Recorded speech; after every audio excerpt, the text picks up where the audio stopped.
نحمدہ ونصلی ونسلم علی رسولہ الکریم الامین وعلی آلہ وصحبہ وازواجہ اجمعین اما بعد فاعوذ باللہ من الشیطان الرجیم بسم اللہ الرحمن الرحیم والکاظمین الغیظ والعافین عن الناس واللہ یحب المحسنین صدق اللہ العظیم۔ ان اللہ وملائکتہ یصلون علی النبی یا ایہا الذین آمنوا صلوا علیہ وسلموا تسلیما۔ اللہم صلی علی سیدنا و مولانا محمد عبدک و حبیبک و نبیک و رسولک النبی الامی۔ الصلاۃ والسلام علیک یا رسول اللہ وعلی آلک و صحابک یا حبیب اللہ۔ حضور سید عالم نور مجسم صلی اللہ تعالی علیہ وسلم نے ارشاد فرمایا، ان اولی الناس بی یوم القیامت اکثرہم علیہ صلاۃ۔ قیامت کے دن سب لوگوں سے زیادہ میرا قرب اسے حاصل ہوگا، میرے نزدیک زیادہ وہ شخص ہوگا جو میری ذات پر زیادہ سے زیادہ درود بھیجے گا۔ الصلاۃ والسلام علیک یا رسول اللہ، الصلاۃ والسلام علیک یا نبی اللہ، الصلاۃ والسلام علیک یا خاتم النبیین۔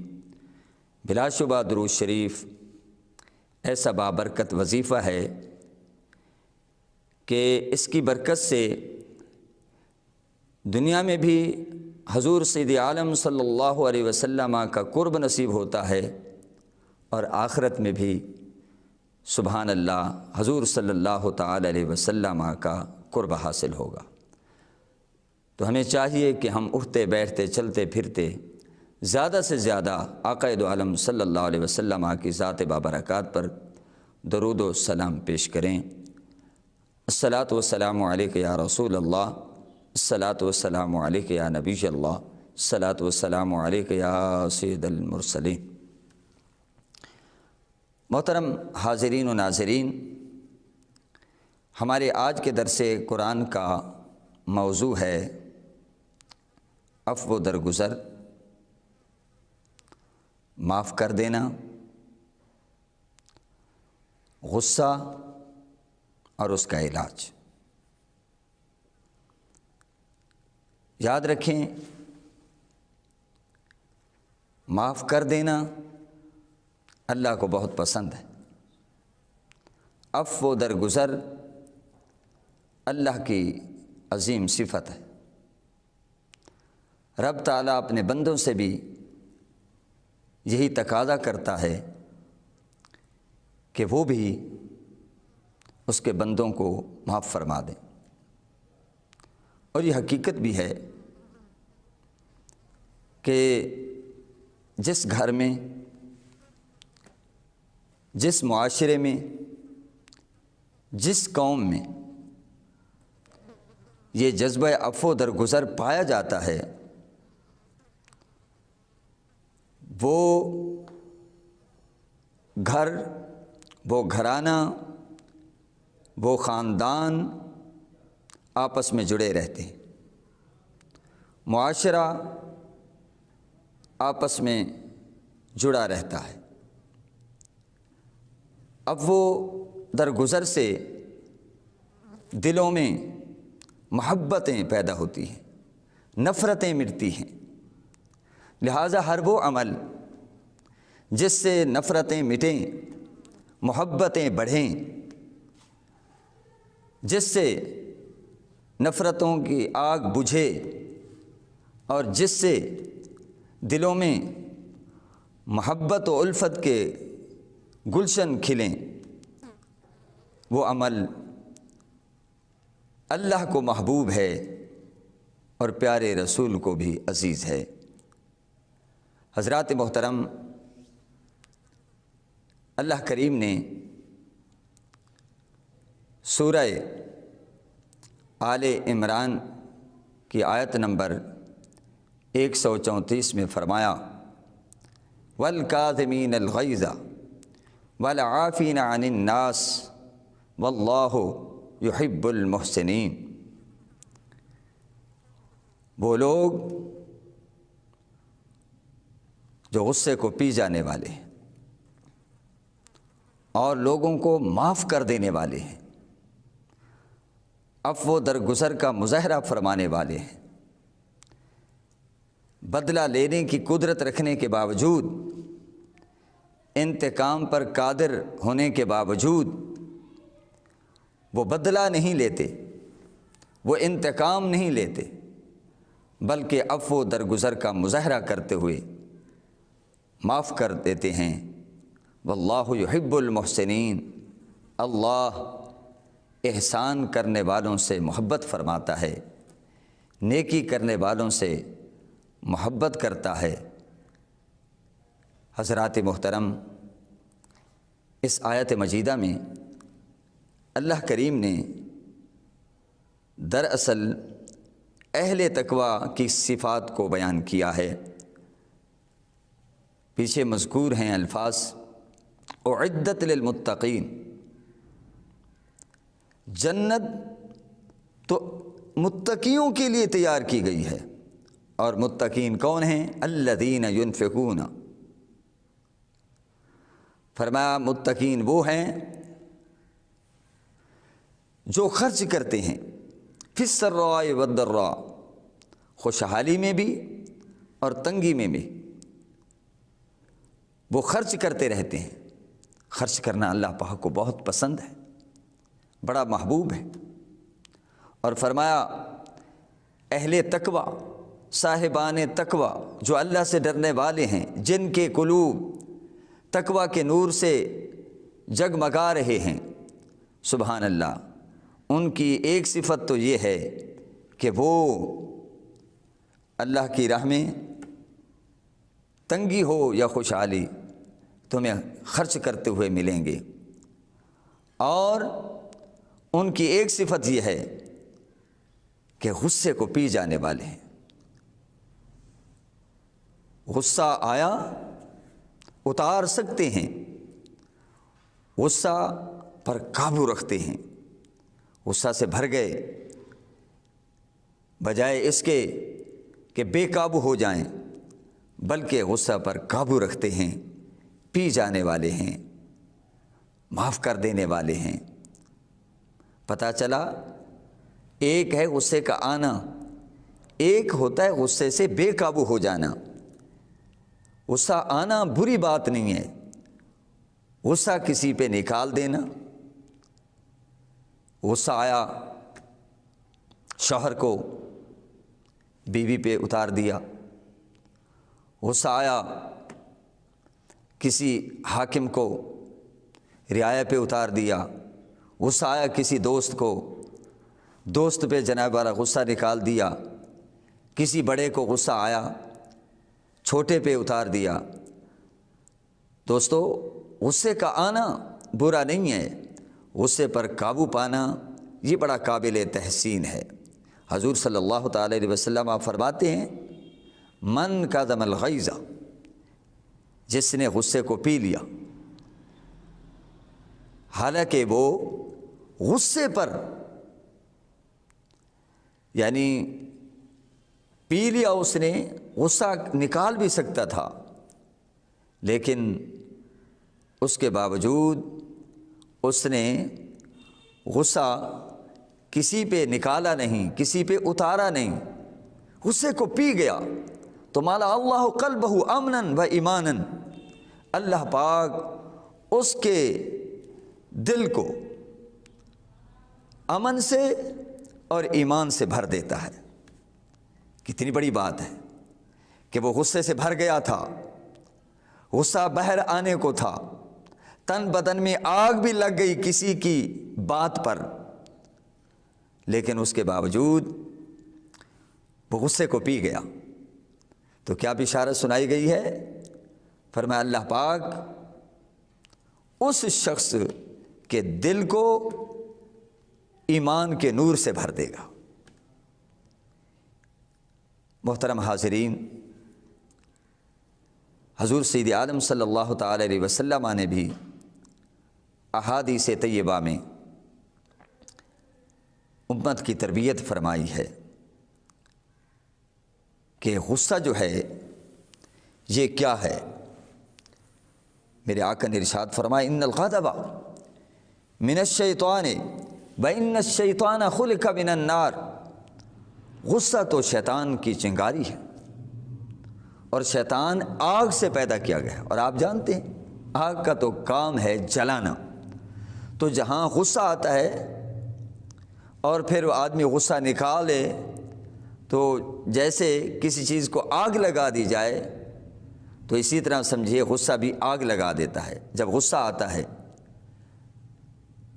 بیوی پہ غصہ نکال دیا، اتنا طیش میں آیا کہ بیوی کو طلاق دے دی، گھر کو جلا کے رکھ دیا، یہ آگ تھی نا۔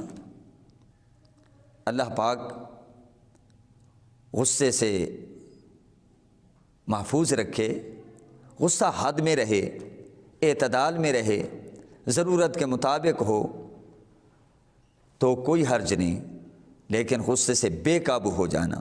تو حضور صلی اللہ تعالی علیہ وسلم نے فرمایا انما تطفئ النار بالماء، فرمایا یہ جو آگ ہے یہ پانی سے بجھتی ہے۔ اور حضور صلی اللہ تعالی علیہ وسلم نے فرمایا فَإِذَا غَضِبَ أَحَدُكُمْ فَلْيَتَوَضَّأْ، اور ساتھ ہی علاج بھی بتا دیا کہ غصہ آ جاتا ہے تو پھر کیا کرنا ہے۔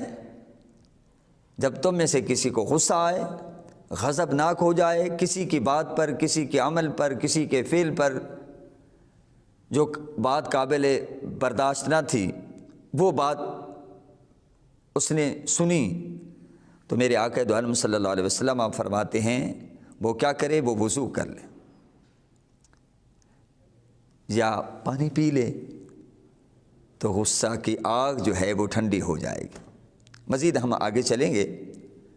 بہرکیف سبحان اللہ، مجھے یہاں سیدنا امام زین العابدین رضی اللہ تعالی عنہ کا عفو درگزر اور غصے کو پی جانے والا مظاہرہ یاد آ رہا ہے، ان کا خوبصورت رویہ جو ہے وہ یاد آ رہا ہے۔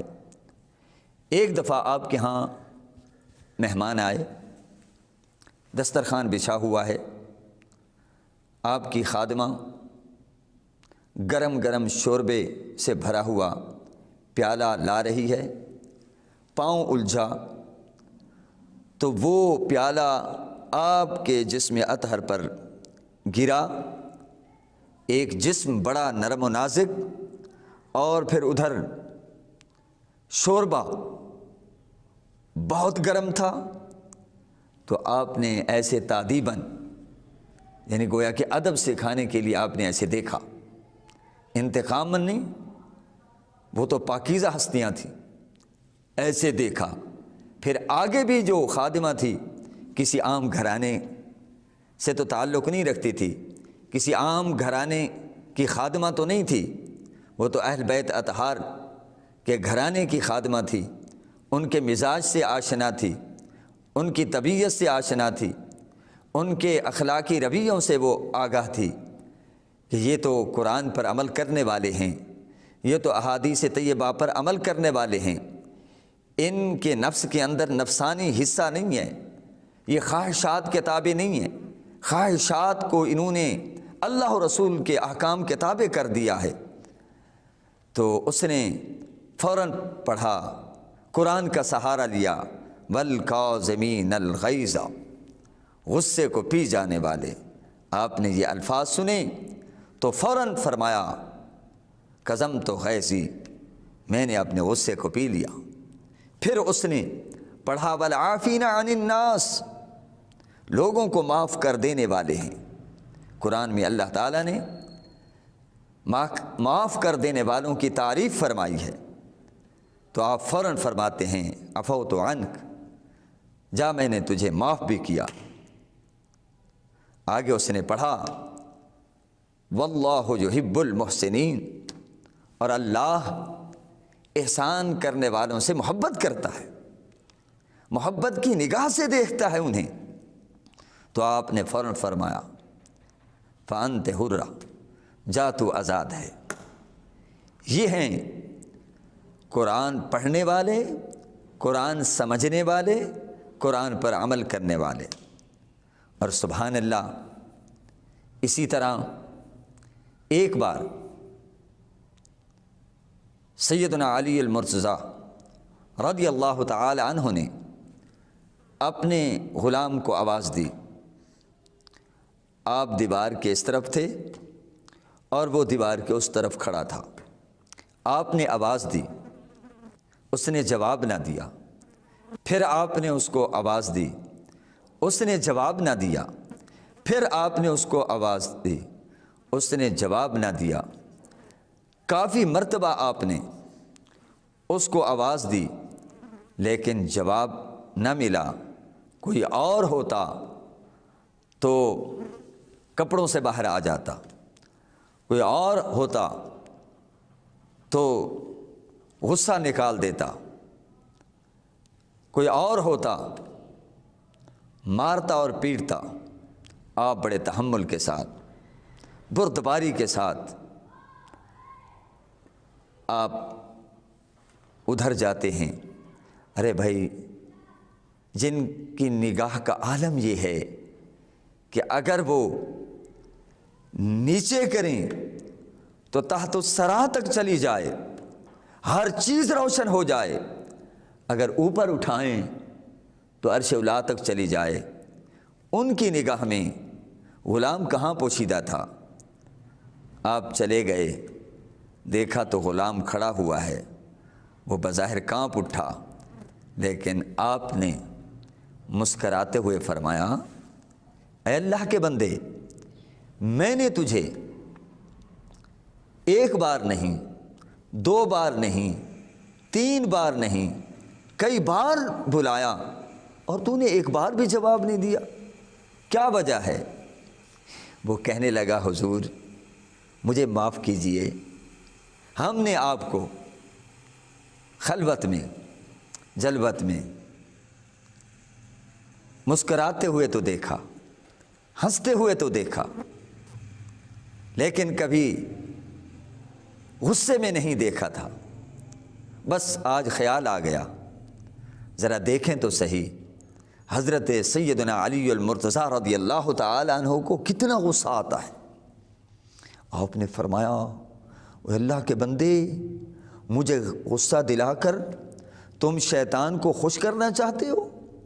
غصہ تو شیطان کی چنگاری ہے، غصے سے تو شیطان خوش ہوتا ہے، اور تم مجھے غصہ دلا کر شیطان کو خوش کرنا چاہتے ہو؟ ہم شیطان کو خوش نہیں کریں گے، ہم شیطان کی چیخیں نکال کے رکھ دیں گے۔ فرمایا فَاذْهَبْ أَنْتَ حُرٌّ، جا تو آزاد ہے۔ ہم اس کو اور رلائیں گے۔ پتہ چلا کہ غصہ اچھا نہیں ہے، اعصاب پر اس کے بڑے برے اثرات پڑتے ہیں۔ غصہ بدن کو کمزور کر دیتا ہے، غصہ عقل و دانش کو کمزور کر دیتا ہے۔ عام طور پہ آپ سنتے ہیں غصہ عقل کو کھا جاتا ہے۔ محترم حاضرین، یہ کیا تھا؟ یہ تربیت تھی۔ آپ نے وہ واقعہ تو سنا ہو، آپ میدان جنگ میں اترے ہیں، اللہ کی رضا کے لیے میدان کارزار میں آپ اترتے ہیں، چنانچہ آپ مصروف جہاد ہیں، ایک دشمن کو قابو پا لیتے ہیں اور اس کے اوپر سوار ہو جاتے ہیں۔ جب اس نے دیکھا کہ مجھ پر سوار ہو گئے ہیں تو اس نے آپ کی طرف تھوک دیا، بس پھر اس کا تھوکنا تھا، آپ اتر آئے۔ وہ حیران رہ گیا کہ اے علی، تم نے تو مجھے اپنی گرفت میں لے لیا تھا، قابو کر لیا تھا، تم چاہتے تو میرے 2 ٹکڑے کر سکتے تھے، تم نے مجھے کیوں چھوڑ دیا؟ فرمایا سنو، میں گھر سے نکلا تھا تو اللہ کی رضا کے لیے، میں لشکر میں آیا تو اللہ کی رضا کے لیے، میدان جہاد میں اترا اللہ کی رضا کے لیے، میں نے تلوار اٹھائی اللہ کی رضا کے لیے، اور میں نے تمہیں اپنی گرفت میں لے لیا اور تمہارے اوپر سوار ہو گیا، لیکن تم نے تھوک دیا۔ اب تم نے مجھے غصہ دلانے کی کوشش کی ہے، اب اگر میں تمہیں مارتا تو یہ اللہ کی رضا کے لیے نہ ہوتا، اس میں میرے نفس کا حصہ بھی شامل ہو جاتا، تو اس لیے میں اٹھ گیا، میں نے تجھے چھوڑ دیا کہ کہیں میرا یہ عمل ریاکاری کی نظر نہ ہو جائے۔ تو جب اس نے آپ کا یہ حسن اخلاص دیکھا تو فوراً اس نے کلمہ پڑھا، لا الہ الا اللہ محمد رسول اللہ۔ یہ تھی قرآن کی تربیت، یہ تھی نبی محبوب رحمان کی تربیت۔ اسی طرح ہم دیکھتے ہیں کہ حضرت سیدنا ابو ذر غفاری رضی اللہ تعالی عنہ، جو حضور سید عالم صلی اللہ تعالی علیہ وسلم کے تربیت یافتہ ہیں، جنہوں نے براہ راست حضور صلی اللہ تعالی علیہ وسلم سے علم حاصل کیا ہے، تربیت حاصل کی ہے، زانو تلمس طے کر کے رحمت عالم صلی اللہ تعالی علیہ وآلہ وسلم سے علم کی روشنی حاصل کی ہے، تربیت حاصل کی ہے، اور پھر ساری زندگی اسوہ رسول کو سامنے رکھا، سیرت رسول کو سامنے رکھا اور اسی پر زندگی گزاری۔ ایک بار آپ کھڑے اپنے حوض پر جانوروں کو پانی پلا رہے تھے، وہاں سے ایک قبیلے کا قافلہ گزر رہا تھا، تو کسی کے دل کے اندر یہ شرارت سوجھی، تم میں سے کون ہے جو جا کر حضرت ابو ذر غفاری رضی اللہ تعالیٰ عنہ کے حوض کو توڑ دے اور ان کو غصہ دلائے اور ان کو غضب میں لائے؟ ایک شخص نے کہا اس کام کے لیے میں حاضر ہوں۔ وہ جاتا ہے، حوض کو توڑ دیتا ہے۔ اب بتائیے،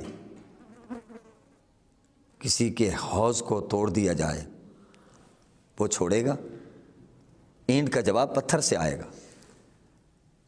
اس نے آپ کو غصہ دلایا، یقیناً ان کی چیز ہے، انہوں نے محنت سے اس کو بنایا ہے، بلا وجہ کسی کو نقصان پہنچایا جائے تو غصہ تو آتا ہے، مگر دیکھیے آپ کھڑے تھے، بیٹھ گئے، بیٹھے پھر لیٹ گئے۔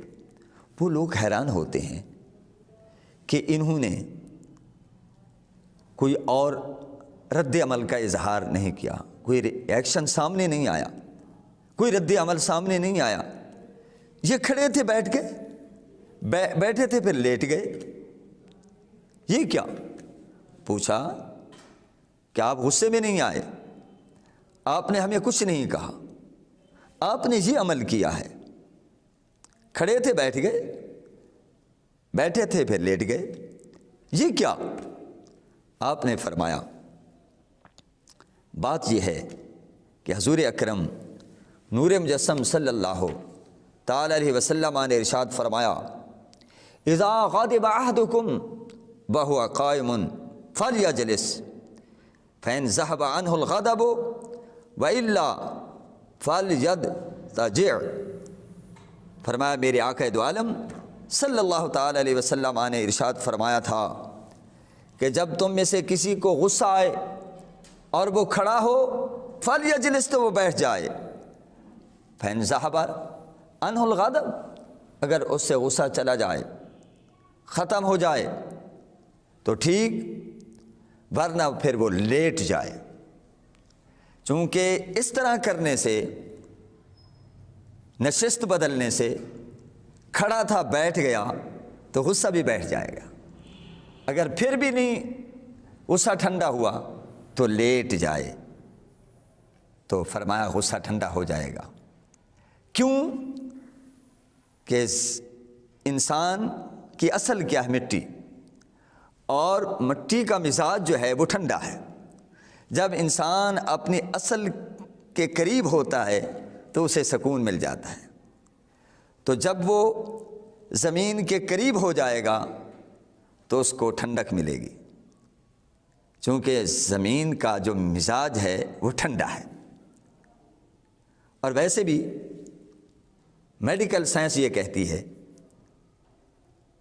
کہ اگر کسی کو غصہ آئے اور وہ نشست بدل لے، کھڑا ہے تو بیٹھ جائے، تو اتنا عمل کرنے سے 5 ڈگری جو غصہ ہے وہ کم ہو جاتا ہے۔ اگر انسان اندر ہے، جھگڑا ہو رہا تھا تو باہر چلا گیا، تو اس طرح کرنے سے غصہ کم ہو جاتا ہے، چونکہ جس آدمی نے غصہ دلایا ہے اب وہ سامنے نہیں ہے۔ چونکہ جب انسان بیٹھ جائے گا تو کھڑے ہو کر غصہ جس کو آ رہا ہے تو آسانی کے ساتھ وہ جلدی نہیں اٹھے گا، اب وہ غصے میں بیٹھ گیا ہے تو کچھ غصہ بھی کم ہو جائے۔ تو حضرات محترم، حضور صلی اللہ تعالی علیہ وسلم نے اس حدیث طیبہ میں ہمیں یہ تعلیم فرمایا کہ غصہ آ جائے تو اس کا علاج کیا ہے۔ جس طرح ظاہری بیماریوں کا علاج ہے، سر کا درد ہے تو اس کا علاج ہے، نزلہ ہے تو اس کا علاج ہے، زکام ہے تو اس کا علاج ہے، بخار ہے تو اس کا علاج ہے، کوئی پرابلم ہے، کوئی مسئلہ ہے، جسمانی بیماری لاحق ہو گئی تو اس کا علاج موجود ہے۔ تو غصہ بھی یہ روحانی بیماریوں میں سے ہے، اور غصہ بڑے بڑے گھر اجاڑ کے رکھ دیتا ہے۔ اس لیے انسان کو بولتے ہوئے احتیاط برتنی چاہیے، غصے پر قابو پانا چاہیے۔ حضور سید عالم صلی اللہ تعالی علیہ وآلہ وسلم نے ایک مرتبہ ارشاد فرمایا، اچھا یہ بتاؤ پہلوان کون ہے؟ طاقتور پہلوان کون ہے؟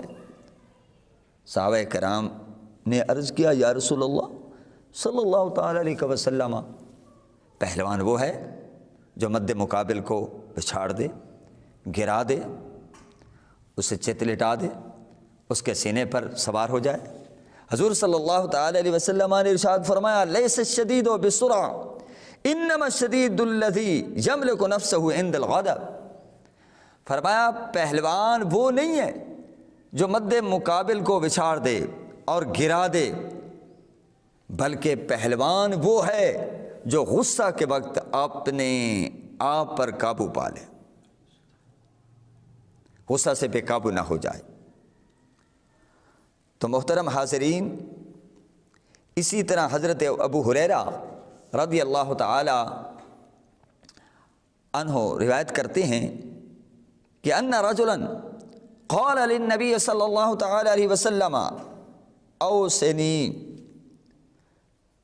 ایک شخص نے حضور صلی اللہ علیہ وسلم کی بارگاہ اقدس میں عرض کیا، یا رسول اللہ مجھے کچھ وصیت فرمائیے، مجھے کوئی نصیحت فرمائیے، یعنی مجھے ایسا عمل بتائیں کہ میں وہ کروں، اللہ کا قرب حاصل کروں اور جنت میں داخل ہو جاؤں۔ پوچھنے کا مقصد یہ تھا۔ تو حضور صلی اللہ تعالی علیہ وسلم نے فرمایا، لا تغضب، اے پوچھنے والے غصہ نہ کرنا۔ تو فرددا ذالک مرارا، اس نے ایک بار نہ پوچھا، کئی بار پوچھا حضور مجھے کوئی ایسا عمل بتائیے کہ میں وہ کروں اور جنت میں داخل ہو جاؤں۔ حضور نے فرمایا لا تغضب۔ حضور کوئی اور، حضور نے فرمایا لا تغضب، غصہ نہ کیا کرو، غصہ نہ کیا کرو۔ سبحان اللہ، ایک ہی جملہ ارشاد فرمایا لا تغضب، کہ غصہ نہیں کرنا۔ کتنی بڑی بات ہے کہ غصہ آگ ہے اور آگ جلا کے رکھ دیتی ہے۔ اس لیے حضور صلی اللہ تعالی علیہ وسلم نے ارشاد فرمایا کہ غصہ نہیں کرنا۔ بس جس نے غصے پر قابو پا لیا اس نے خود کو محفوظ کر لیا۔ محترم حاضرین، ارشاد ہوا والکاظمین الغیظ والعافین عن الناس، اور وہ غصے کو پی جانے والے ہیں اور لوگوں کو معاف کر دینے والے ہیں۔ یہاں میں عرض کر دوں، سبحان اللہ، حضور صلی اللہ تعالی علیہ وسلم نے غصہ کو ٹھنڈا کرنے کا طریقہ کیا بتایا کہ وضو کر لیں، بیٹھ جائیں، لیٹ جائیں، اور سبحان اللہ حضور صلی اللہ تعالی علیہ وآلہ وسلم نے اور بھی طریقے بیان کیے ہیں۔ غصہ آئے کسی پر تو انسان یہ سوچے کہ میں اگر اس کو معاف نہیں کروں گا تو ایک اور ہستی بھی ہے، میں نے اس کے پاس جانا ہے، میں نے معاف نہ کیا تو ہو سکتا ہے مجھے بھی معافی نہ ملے۔ اللہ، دوستو، حدیث پاک میں آتا ہے، حضرت ابو مسعود انصاری رضی اللہ تعالی عنہ بیان کرتے ہیں، میں اپنے غلام کو زد و کوب کر رہا تھا، میں کسی کوتاہی پر مار رہا تھا، میں مار پیٹ میں مصروف تھا، غصہ تھا، تو میرے کان میں آواز آئی ابو مسعود اتنا مارنا جتنا برداشت کر سکو، کوئی اور ہستی بھی ہے جو تم سے بھی زیادہ، تم اس پر قادر ہو، پر میں ایک اور ہستی ہے جو تم سے زیادہ تم پر قادر ہے۔ آپ فرماتے ہیں حضور صلی اللہ علیہ وسلم کہ یہ فرمانے کا مجھ پر اتنا اثر ہوا کہ پھر میں نے کبھی کسی غلام کو نہیں مارا۔ بعض روایات میں آتا ہے کہ میں نے اس کو نہ صرف معاف کر دیا بلکہ آزاد کر دیا۔ تو حضور صلی اللہ علیہ وسلم نے فرمایا اگر تم ایسا نہ کرتے تو آگ اپنی لپیٹ میں لے لیتی۔ ایک حدیث پاک میں آتا ہے، ایک شخص نے حضور صلی اللہ تعالی علیہ وسلم سے پوچھا یا رسول اللہ صلی اللہ تعالی علیہ وسلم کم اعفو خادما، میں غلام کو کتنی بار معاف کروں؟ حضور صلی اللہ تعالی علیہ وسلم نے فرمایا 70 مرہ، 70 مرتبہ، یعنی دن میں وہ 70 مرتبہ غلطی کرے، کوتاہی کرے، کوئی قصور کرے تو فرمایا تم اسے 70 بار معاف کر دو۔ یہ ہے میرے آقا دو عالم صلی اللہ تعالی علیہ وسلم کی تعلیم۔ ہم تو چھوٹی چھوٹی بات پر نوکروں پر ایسا غصہ جناب والا جھاڑتے ہیں اور ایسی ڈانٹ پلاتے ہیں، گالیاں دیتے ہیں انہیں، ماں باپ کی گالیاں، غلیظ گالیوں پر اتر آتے ہیں، حالانکہ نوکروں کے ساتھ، ماتحت افراد کے ساتھ نرمی کا حکم دیا گیا ہے۔ وہ مجبوریاں ان کو تمہارے پاس لائی ہیں، وہ تمہاری دکان پہ کھڑے ہوئے ہیں، تمہاری خدمت انجام دے رہے ہیں، مجبوری انہیں لے آئی ہے، تو گالیاں دینا یہ اچھی بات نہیں ہے۔ اپنے رویوں کو درست کرنا چاہیے، حضور رحمت عالم صلی اللہ تعالی علیہ وسلم اپنے غلاموں کے ساتھ کس طرح پیش آتے، سبحان اللہ، غلاموں کو ساتھ بٹھا کے کھلا رہے ہیں۔ حضور فرماتے ہیں جو تمہارے غلام ہیں وہ تمہارے بھائی ہیں، جو خود کھاؤ انہیں بھی کھلاؤ، جو خود پہنو انہیں بھی پہناؤ۔ حضور صلی اللہ تعالی علیہ وسلم دیکھتے کہ آپ کے خدام کام میں مصروف ہیں تو آپ بھی کاموں میں مصروف ہو جاتے ہیں۔ کوئی جانوروں کو چارہ ڈال رہا ہے تو آپ اس کام میں مصروف ہو گئے، کوئی پانی پلا رہا ہے تو اس کام میں مصروف ہو گئے، کوئی جانور کی مالش کر رہا ہے، تیل لگا رہا ہے تو آپ صلی اللہ علیہ وسلم ان کے ساتھ ہاتھ بٹا رہے ہیں۔ حضور صلی اللہ تعالی علیہ وسلم تو اپنے غلاموں کا، خدام کا بڑا خیال رکھتے تھے۔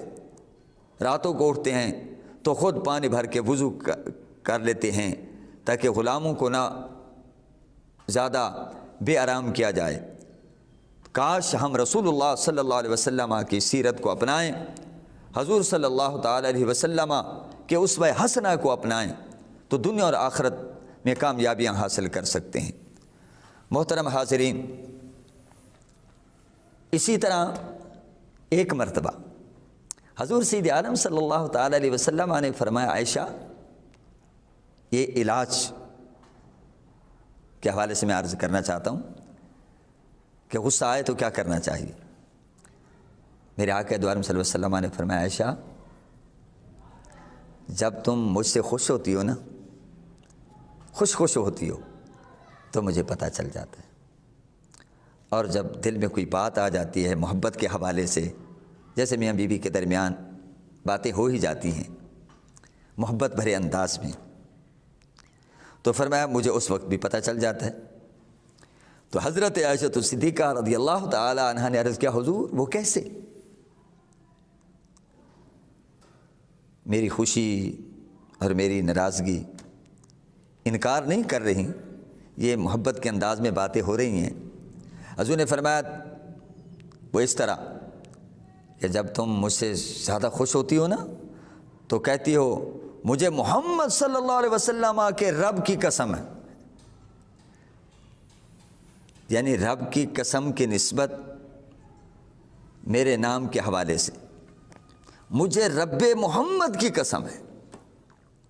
اور جب دل میں تھوڑی سی کوئی بات ہوتی ہے نا تو کہتی ہو مجھے ابراہیم کے رب کی قسم ہے۔ تو چونکہ حضرت سیدہ عائشہ صدیقہ رضی اللہ تعالیٰ عنہ بڑی وفا شعار اور محبت کرنے والی، بلکہ ٹوٹ کر محبت کرنے والی تھیں، اور پھر بلا کی ذہین بھی تھیں، فوراً عرض کیا، حضور میں صرف نام چھوڑتی ہوں، آپ کو تو نہیں چھوڑتی۔ بھلا آپ کو کوئی چھوڑ سکتا ہے؟ آپ کو چھوڑ کر کسی نے دنیا اور آخرت برباد کرنی ہے؟ اللہ اکبر۔ حضور صلی اللہ علیہ وسلم نے فرمایا، عائشہ آؤ میں تمہیں بتاؤں، جب غصہ آئے تو پھر کیا کرنا چاہیے، کیا دعا پڑھنی چاہیے۔ انہوں نے کیا کیوں نہیں آپ مجھے وہ دعا سکھائیں۔ تو حضور صلی اللہ تعالی علیہ وسلم نے فرمایا یوں دعا مانگا کرو، اللہم رب محمد اغفر ذنبی وذہب غیظ قلبی واجرنی من مضلات الفتن۔ اے اللہ، اے محمد کے رب، سبحان اللہ، حالانکہ اللہ تو سب کا رب ہے نا، تو اللہ کو بھی اپنے محبوب سے بڑا پیار ہے۔ اللہ فرماتا ہے فلا وربک لا یؤمنون حتی یحکموک فیما شجر بینہم۔ اے محبوب مجھے تو آپ کے رب کی قسم ہے، حالانکہ اللہ تعالیٰ نے تو اپنا تعارف قرآن کے آغاز ہی میں کروا دیا ہے، الحمدللہ رب العالمین، سب تعریفوں کا مالک اللہ ہے جو سارے جہانوں کا پروردگار ہے، سب کا رب ہے، وہ تو رب المشارق والمغارب ہے، وہ تو پوری کائنات کا رب ہے۔ مگر سبحان اللہ، اللہ فرماتا ہے ٹھیک ہے میں ہوں سب کا رب، لا شک فی، مگر میرے کمال ربوبیت کو دیکھنا ہو تو دیکھو کہ میں محمد مصطفیٰ صلی اللہ علیہ وسلم کا رب ہوں۔ ان کو دیکھو گے نا، ان کے حسن و جمال کو دیکھو گے، ان کے فضل و کمال کو دیکھو گے، ان کی شخصیت کو دیکھو گے، ان کی صورت کو دیکھو گے، ان کی سیرت کو دیکھو گے کہ وہ مرکع حسن و صورت ہیں، تو تمہیں میرے حسن بے مثال کا پتہ چلے گا۔ میں ہوں تو رب، سب کا رب، مگر کمال ربوبیت دیکھنا ہو تو یہ دیکھو کہ میں مصطفیٰ کا رب۔ سبحان اللہ۔ اسی لیے شیخ مجدد الفسانی فرماتے ہیں خدا را می پرستم کے رب محمد است،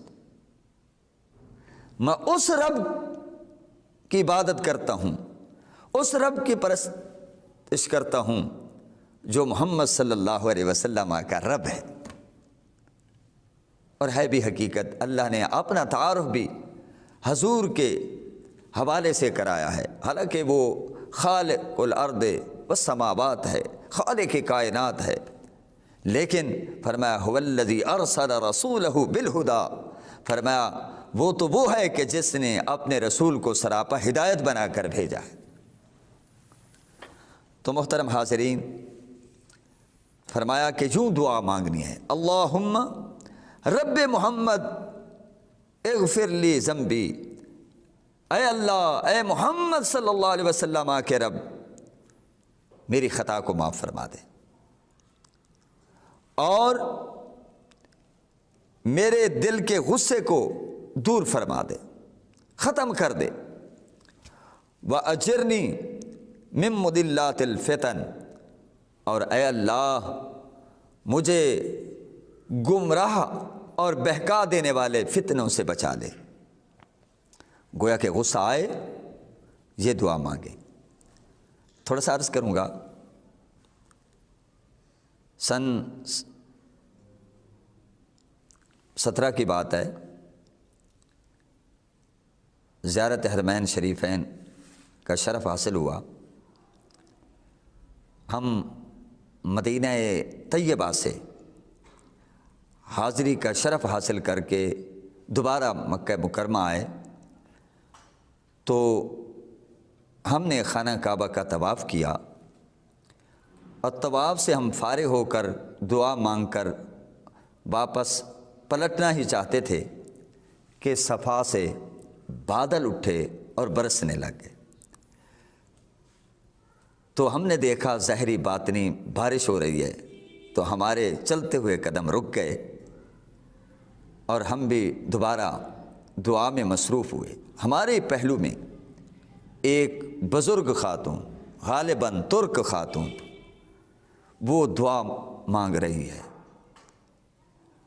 یقین جانیے اس کے لبوں پر نہ جانے کتنی دیر یہی الفاظ مچلتے رہے، اے رب محمد، اے رب محمد، اے رب محمد، اے رب محمد۔ آگے وہ بڑھی نہیں، اور کیا اس کا انداز تھا، کیا ہی الفاظ تھے۔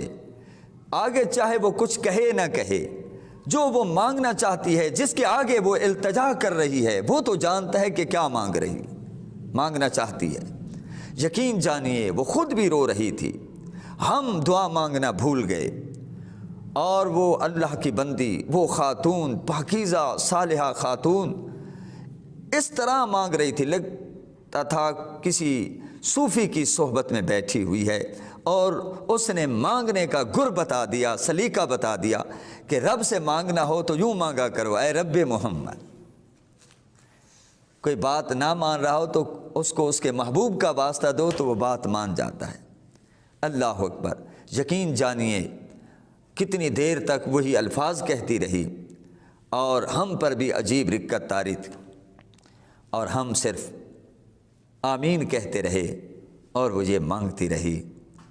اللہ وہ لمحات جو وہاں دعا مانگی گئی، ہمارے حق میں، اس کے حق میں، سب کے حق میں اللہ تعالیٰ اس دعا کو قبول فرمائے۔ اللہ پھر اپنے گھر کے نظارے عطا فرمائے، اور محبوب کے در کے نظارے بھی۔ تو حضرات محترم، غصہ اگر پھر بھی ٹھنڈا نہ ہو تو حضور صلی اللہ تعالی علیہ وسلم نے مختلف طریقے بتائے، علاج بتائے۔ فرمایا لا حول ولا قوت الا باللہ العلی العظیم پڑھ لو تو انشاءاللہ غصہ ٹھنڈا ہو جائے گا۔ اگر پھر بھی ٹھنڈا نہیں ہوا تو اعوذ باللہ من الشیطان الرجیم پڑھ لو، انشاءاللہ غصہ ٹھنڈا ہو جائے گا۔ یہی دعا مانگ لو، جیسے ہے کہ وضو کر لو، پانی پی لو۔ حضرت عمر فاروق فرماتے ہیں پانی پی بھی لو اور ذرا ناک میں بھی پانی ڈال لو، غصہ ٹھنڈا ہو جائے گا۔ کھڑے ہیں بیٹھ جاؤ، کچھ غصہ ٹھنڈا ہو جاتا ہے، بیٹھے ہیں لیٹ جاؤ، غصہ ٹھنڈا ہو جاتا ہے، وضو فرما لیں، غصہ ٹھنڈا ہو جاتا ہے۔ نہیں ہوا لا حول ولا قوت الا باللہ کا ورد شروع کر دو، اور پھر بھی وہ زیادہ نہیں ٹھنڈا ہوا تو آپ اعوذ باللہ من الشیطان الرجیم پڑھ لو۔ اور اگر دیکھتے ہیں کہ پھر بھی غصہ ابھی باقی ہے تو پھر حضور کی ذات پہ درود و سلام پڑھنا شروع کر دو، انشاءاللہ اللہ کی رحمتوں کی برسات شروع ہو جائے گی۔ تو جب اللہ کی رحمتوں کی برسات شروع ہوگی تو غصہ بھی ٹھنڈا ہو جائے گا۔ حضرات محترم، اگلے الفاظ ہیں والعافین عن الناس، اس پر ہم تھوڑی سی گفتگو کرتے ہیں کہ اللہ پاک نے جہاں غصہ پی جانے والوں کی مدح فرمائی ہے، تعریف فرمائی ہے اور اس عمل کو قابل تحسین قرار دیا ہے، وہاں عفو و درگزر کو بھی، جیسے کہ اللہ پاک نے حضور صلی اللہ تعالی علیہ وسلم سے فرمایا خذ العفو وامر بالعرف واعرض عن الجاہلین۔ اے پیارے محبوب، خطا کاروں کی طرف سے معذرت کو قبول کیجیے، عفو و درگزر کی ہوئی تمہیں زیبا ہے۔ اس کا مطلب یہ نہیں کہ پہلے آپ کے اندر معاف کرنے کی کوئی عادت نہ تھی، فرمایا محبوب یہ عادت ہمیں پیاری لگتی ہے اور اسی کا مظاہرہ ہونا چاہیے، کسی سے غلطی ہو جائے، کوتاہی ہو جائے اسے معاف کر دیں۔ وامر بالعرف، اور نیکی کا حکم دیتے رہیں، اچھی بات کا حکم دیتے رہیں۔ ہم واعرض عن الجاہلین، نادانوں سے، جاہلوں سے محبوب رخ انور پھیر دیجئے، ان سے درگزر کیجئے۔ اللہ پاک اپنے محبوب کی خود تربیت فرما رہا ہے۔ اور پھر دیکھیے، آپ جانتے ہیں آپ نے جب اعلان نبوت فرمایا، جو اپنے تھے پرائے ہو گئے، جو دوست تھے وہ دشمن ہو گئے، جو پھول بچھاتے تھے، نچھاور کرتے تھے، وہ کانٹے بچھانے لگے، خون کے پیاسے بن گئے۔ بالآخر اللہ کے حکم سے آپ نے مدینہ طیبہ ہجرت فرمائی اور وہاں ایک جماعت تیار ہو گئی۔ پھر وقت آیا، مکہ فتح ہو گیا، رحمت عالم صلی اللہ علیہ وسلم جو فتح کرتے ہیں ان کا انداز اور ہوتا ہے، لیکن حضور سواری پہ سوار ہیں۔ لوگ جب جس علاقے کو فتح کرتے ہیں عجیب انداز ہوتا ہے داخل ہونے کا، مگر حضور صلی اللہ علیہ وسلم اونٹنی پہ سوار ہیں اور سر جو ہے شکر سے جھکا ہوا ہے۔ اللہ اکبر۔ اور میرے آقا دو عالم صلی اللہ علیہ وسلم خانہ کعبہ کے دروازے کے پاس کھڑے ہوئے ہیں اور وہ لوگ بھی سامنے ہیں جنہوں نے حضور صلی اللہ علیہ وسلم کو مکہ مکرمہ سے ہجرت کرنے پر مجبور کر دیا۔ آج وہ جمع ہیں، آج وہ بڑے بڑے عجیب و غریب خیالوں میں گم ہیں۔ کسی نے سوچا کہ میں نے کانٹے بچھائے تھے، بدلہ لیا جائے گا، میں نے گالیاں دی تھیں، بدلہ لیا جائے گا، پتھر برسائے تھے، آج انتقام لیا جائے گا، ہم نے ان کے غلاموں کو ستایا تھا، تڑپایا تھا، ریت پہ لٹایا تھا، پیٹا تھا، گھسیٹا تھا، حضرت بلال رضی اللہ تعالی عنہ پر ظلم کے پہاڑ توڑے تھے، حضرت عمار بن یاسر کو آگ میں ہم نے ڈالا، ہم نے ان پر نماز پڑھتے ہوئے اجری ڈالی، ہم نے ان کے غلاموں کو بیٹھتے اٹھتے ستایا، 3 سال تک شعب ابی طالب کے اندر محصور رہے، معاشی مقاطع کیا، بائیکاٹ کیا، شادی بیاہ کے معاملات سے بائیکاٹ، آنا جانا بند، ان کے ساتھ کھانا پینا بند، ہم نے ان کو بڑی تکلیفیں پہنچائیں، اذیتیں پہنچائیں، آج ایک ایک ظلم کا بدلہ لیا جائے گا، مگر انہیں کیا معلوم ان کا واسطہ تو رحمت للعالمین سے ہے۔ میرے آقا دو عالم صلی اللہ علیہ وسلم ان کی طرف مخاطب ہوتے ہیں، فرماتے ہیں ما تقولون انی فاعل بکم، بتاؤ میں تمہارے ساتھ کیا سلوک کرنے والا ہوں۔ قالوا خیر، بولے خیر، بھلائی۔ فرمایا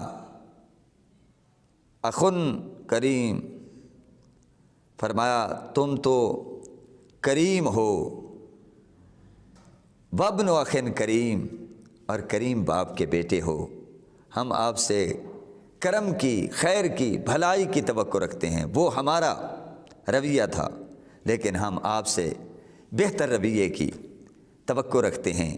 تو حضور علیہ الصلوۃ والسلام نے فرمایا فاقول لکم کما قال اخی یوسف لا تثریب علیکم اليوم ان یغفر اللہ لکم، فرمایا آج میں بھی وہی بات کہوں گا جو مجھ سے پہلے میرے بھائی حضرت یوسف علیہ السلام نے اپنے بھائیوں سے کہی تھی۔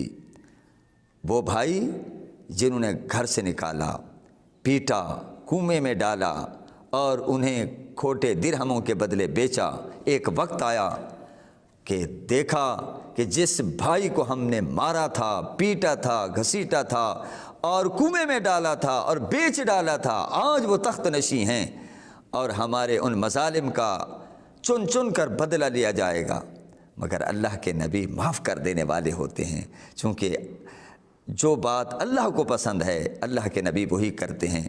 تو جب یہ راز فاش ہوا، پردہ اٹھا کہ ہم نے جس بھائی پر ظلم کے پہاڑ توڑے تھے، یہ تو تخت پہ جلوہ گر ہیں، پتہ نہیں کیا بنے گا، تو آپ نے فرمایا لا تثریب علیکم اليوم، آج تم پر کوئی مواخذہ نہیں ہے، کوئی ملامت نہیں ہے، کوئی انتقام نہیں لیا جائے گا، جاؤ میں بھی معاف کرتا ہوں اور اللہ سے بھی عرض کرتا ہوں وہ بھی تمہیں معاف فرما دے، وہ ارحم الراحمین، وہ سب سے بڑھ کر رحم فرمانے والا ہے۔ حضور نے یہ حوالہ دیا اور فرمایا اذهبوا انتم الطلقاء، جاؤ جو گھبرا رہے تھے، پریشان تھے، لرزاں و ترساں تھے، پتہ نہیں ہمارے ساتھ کیا سلوک ہوگا، اشارے ابرو پر ان کے غلام ہمیں تہس نہس کر دیں گے، ہماری گردنیں اڑا دیں گے، ہم نے ظلم ہی ایسے کیے ہیں۔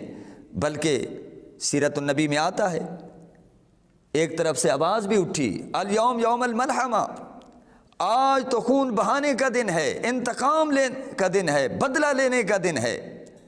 میرے آقا دو عالم صلی اللہ علیہ وسلم نے جب یہ آواز سنی، آپ کے کانوں اس آواز سے یہ آواز ٹکرائی، تو آپ نے فرمایا جس طرف سے یہ آواز اٹھی ہے یہ غلط ہے، الیوم یوم المرحمہ، الیوم یوم المرحمہ، آج بدلہ لینے کا دن نہیں ہے، آج خون بہانے کا دن نہیں ہے، بلکہ معاف فرمانے کا دن ہے، رحم فرمانے کا دن ہے، پھول برسانے کا دن ہے۔ پھر آپ کا دریائے رحمت جوش میں آیا، امن کے دائی لوگ کہتے ہیں یہ جو دین ہے یہ جی دہشت گردی کی تعلیم دیتا ہے، نعوذ باللہ، یہ مستشرقین، یہ یورپ بےہودہ فرسودہ اعتراضات کرتے ہیں، انہوں نے حضور کی سیرت کو پڑھا ہی نہیں ہے، جس طرح ہمارے آقا نے دنیا کو امن کا پیغام دیا ہے کسی نے نہیں دیا۔ اب دیکھیے بتائیں کون سی تاریخ ہے کہ کفار نے کسی ملک پر غلبہ حاصل کیا ہو، وہاں معافی ملی ہو، بلکہ وہاں ظلم و ستم کی اور داستانیں رقم کی جاتی ہیں۔ لیکن امن کے دائی بلد الامین کے اندر پیدا ہونے والے نبی رحمت کیا فرماتے ہیں؟ فرماتے ہیں من دخل فی الحرم فہو آمن، من القی السلاح فہو آمن، من اغلق بابہ فہو آمن۔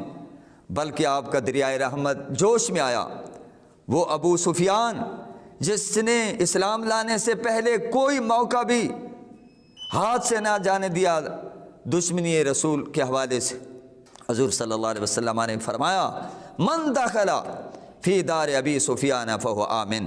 کیا مطلب؟ جو آج عفو درگزر کا اعلان عام ہو رہا ہے، قابو پا کر جناب والا معاف کیا جا رہا ہے، اعلان ہو رہا ہے کہ جو آج حرم میں داخل ہو گیا اس کے لیے بھی امان ہے۔ جس نے اپنا اسلحہ پھینک دیا، نیزے پھینک دیے، تلواریں، کمان، اسلحہ پھینک دیا، فرمایا اسے بھی امان ہے۔ اور جاؤ جس نے اپنا دروازہ بند کر لیا، یہاں تو دروازے توڑے جاتے ہیں، گھروں کو مسمار کیا جاتا ہے اور قتل کر کے لوگ خوش ہوتے ہیں، اور حضور سبحان اللہ رحمت بانٹ رہے ہیں، امن بانٹ رہے ہیں۔ کاش ایسی سیرت کو یہ لوگ پڑھتے تو پھر اس طرح ان کی زبانیں نہ کھلتی، انگلیاں نہ اٹھتی۔ حضور صلی اللہ تعالی علیہ وسلم فرماتے ہیں من داخل فی دار ابی سفیان، جو ابو سفیان کے گھر میں داخل ہو گیا ہم تو اس کو بھی امن کا پروانہ عطا کرتے ہیں۔ تاریخ گواہ ہے، جس نے آپ کے پیارے چچا حضرت حمزہ کو شہید کیا تھا، وحشی، وہ معافی کے لیے آتا ہے تو معاف کر دیتے ہیں۔ اور حبار بن اسود جو آپ کی بیٹی کا قاتل ہے، یعنی آپ سواری پہ سوار تھیں اور اس نے اس سواری کو بتکایا، آپ کی پیاری صاحبزادی حضرت زینب امید سے تھیں، وہ گریں، حمل بھی ضائع ہوا، اور پھر اسی صدمے سے دوچار ہو کر اللہ کو پیاری ہو گئیں۔ جب وہ سامنے آتا ہے تو معاف کر دیتے ہیں۔ وہ ہندا جس نے آپ کے پیارے چچا حضرت حمزہ کا کلیجہ کچا چبایا تھا، اس کو بھی معاف کر دیتے ہیں۔ تو حضرات محترم، حضور صلی اللہ علیہ وسلم نے اسی لیے فرمایا کہ کسی کو معاف کر دینے سے عزت گھٹتی نہیں ہے، عزت بڑھتی ہے۔ حضور فرماتے ہیں قیامت کے دن اعلان ہوگا، کہاں ہیں وہ لوگ جن کا اجر اللہ کے ہاں ہے؟ لوگ پوچھیں گے کون ہیں وہ لوگ؟ کہا جائے گا جنہوں نے لوگوں کو دنیا میں معاف کر دیا۔ کیا عمل کرتے تھے؟ یہ جو زیادتی کرتے تھے ہم تو معاف کر دیا کرتے تھے اللہ کے لیے۔ حضرت موسیٰ علیہ السلام نے ایک بار اللہ کے حضور عرض کیا، مولا تیرے نزدیک عزت والا محبوب پیارا بندہ کون ہے؟ فرمایا اذا قدر عفا، جو کسی پر قادر ہو، بدلہ لے سکتا ہو، اس کو معاف کر دے۔ فرمایا وہ بندہ مجھے بہت پسند ہے۔ حضرات محترم، عفو درگزر کے حوالے سے آخر میں ایک ایمان افروز حدیث آپ کی نظر کرتا ہوں۔ امام غزالی علیہ رحمہ نے اس کو احیاء العلوم میں نقل کیا ہے۔ میرے آقا دو عالم صلی اللہ علیہ وسلم غلاموں میں تشریف فرما ہیں، رونق افروز ہیں، شمع رسالت روشن ہے، ارد گرد سبحان اللہ غلام بیٹھے ہوئے ہیں، اور میرے آقا کے لبوں پر مسکراہٹ بکھر جاتی ہے، مسکرا دیتے ہیں۔ حضرت سیدنا امیر المومنین عمر فاروق رضی اللہ تعالی عنہ عرض کرتے ہیں، یا رسول اللہ مسکرانے کی وجہ کیا ہے؟ اللہ آپ کو مسکراتا رکھے، لیکن ہم چاہتے ہیں ذرا بتائیے آپ کس وجہ سے مسکرائے ہیں، کس وجہ سے آپ نے تبسم فرمایا ہے؟ آپ نے فرمایا میرے سامنے قیامت کا منظر آ گیا ہے۔ قیامت کے دن دو شخص ہوں گے، گھٹنوں کے بل چل کر اللہ کے حضور پیش ہوں گے۔ ایک نے دوسرے کا ہاتھ پکڑا ہوگا اور اللہ کی بارگاہ میں پیش کرے گا، مولا اس نے میرا حق دینا ہے۔ اللہ فرمائے گا اس کا حق ادا کرو۔ مولا کہاں سے حق ادا کروں؟ جو نیکیاں تھیں وہ تو سب جا چکی، میں کیسے ادا کر سکتا ہوں؟ تو صاحب حق مدعی وہ کہے گا مولا پھر میرے گناہ اس پہ ڈال دیجئے، اس کے گناہ اس پر ڈال دیے جائیں گے، پھر بھی اس کا حق پورا نہیں ہوگا۔ اور حضور صلی اللہ تعالی علیہ وسلم نے جب یہ بات کہی تو آنکھوں میں آنسو آ گئے۔ فرمایا قیامت کا دن بہت بڑا دن ہے، وہاں ہر شخص کہے گا کاش اس کی جان جلدی چھوٹ جائے اور اس کے گناہ کسی دوسرے پہ ڈال دیے جائیں۔ اللہ اللہ۔ تو اتنے میں اللہ پاک اس مدعی سے فرمائے گا ذرا اوپر نظریں اٹھا کر تو دیکھو۔ وہ اوپر کو نظریں اٹھا کر دیکھے گا تو اسے بڑے خوبصورت، جاذب نظر، عالی شان سونے اور چاندی کے محلات نظر آئیں گے جو بڑے جواہرات سے، موتیوں سے آراستہ ہوں گے، مرصع ہوں گے۔ وہ اوپر کو دیکھے گا، مولا یہ محلات تو بڑے خوبصورت ہیں، آنکھوں نے ایسا منظر کبھی نہیں دیکھا تھا۔ اور ویسے بھی اہل جنت کے لیے جنت میں ایسی ایسی نعمتیں میسر ہوں گی کبھی آنکھوں نے دیکھا نہ ہوگا، کانوں نے ان کے متعلق سنا نہ ہوگا اور دل میں خیال تک نہ آیا ہوگا۔ اللہ اکبر۔ مولا یہ انبیاء کے لیے، یہ صدیقین کے لیے ہیں، یہ شہداء کے لیے ہیں، صالحین کے لیے ہیں۔ اللہ پاک فرمائے گا یہ ہر اس شخص کے لیے جو مسلمان ہے اور اس کی قیمت ادا کر دے۔ مولا میں اس کی کیا قیمت ادا کر سکتا ہوں؟ اللہ فرمائے گا واعفو عن اخیک، تو اپنے بھائی کو معاف کر دے، یہ اس کی قیمت ہے۔ تو وہ فوراً یہ سنتے ہی عرض کرے گا مولا عفوت عن اخی، میں نے اپنے بھائی کو معاف کر دیا۔ اللہ فرمائے گا تو بھی کھڑا ہو جا اور اس کا ہاتھ پکڑ، تو بھی جنت میں جا اور اس کو بھی ساتھ لے جا۔ حضور صلی اللہ تعالی علیہ وسلم نے فرمایا لوگو اللہ سے ڈرتے رہو اور لوگوں کے درمیان صلح کراتے رہو۔ اللہ کو صلح بہت پسند ہے، بس صلح خیر، صلح ہی بہتر ہے۔ اور قیامت کے دن بھی اللہ پاک جنت میں داخل کرنے سے پہلے لوگوں کے درمیان صلح و صفائی کرائے گا۔ وَنَزَعْنَا مَا فِي صُدُورِهِم مِّن غِلٍّ، اللہ فرماتا ہے ہم کھینچ لیں گے جو کچھ ان کے سینوں میں ایک دوسرے کے متعلق کھوٹ ہوگا، بغض ہوگا، کینہ ہوگا۔